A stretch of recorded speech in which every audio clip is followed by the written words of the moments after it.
ये कहानी सुनी जाती है। एक साहूकार के 7 लड़के और 1 लड़की थी। सेठानी के सहित उसकी बहुओं और बेटी ने करवा चौथ का व्रत रखा था। रात्रि को साहूकार के लड़के भोजन करने लगे तो उन्हें अपनी बहन से भोजन के लिए कहा। इस पर बहन ने उत्तर दिया, भाई अभी चांद नहीं निकला है, उसके निकलने पर अर्घ्य देकर भोजन करूंगी। बहन की बात सुनकर भाइयों के दिल पर आहत पहुंची कि हमारी एकलौती बहन भूखी कैसे रह पाएगी। इसी कारण भाइयों ने एक काम किया कि नगर से बाहर जाकर अग्नि जला दी और छलनी ले जाकर उसमें से प्रकाश दिखाते हुए उन्होंने बहन से कहा, बहन चांद निकल आया है, अर्घ्य देकर भोजन कर लो। यह सुन उनकी बहन ने अपनी भाभियों से कहा, आओ तुम भी चंद्रमा को जल देकर तुरंत भोजन कर लो।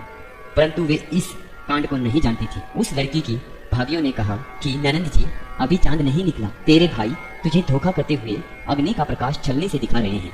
भाभियों की बात सुनकर भी उसने कुछ ध्यान नहीं दिया। भाइयों द्वारा दिखाए प्रकाश को ही चंद्रमा मानकर उसे जल देकर भोजन कर लिया। इस प्रकार व्रत भंग करने से गणेश जी उस पर अप्रसन्न हो गए। इसके बाद उसका पति सख्त बीमार हो गया और जो कुछ भी उनके घर में था वो उसकी बीमारी में लग गया। जब उसे अपने किए हुए दोषों का पता लगा तो उसने पश्चाताप किया। गणेश जी की प्रार्थना करते हुए विधि विधान से उन्हें चतुर्थी का व्रत करना आरंभ कर दिया। श्रद्धा अनुसार सबका आदर करते हुए सबसे आशीर्वाद ग्रहण करने में ही मन को लगा दिया।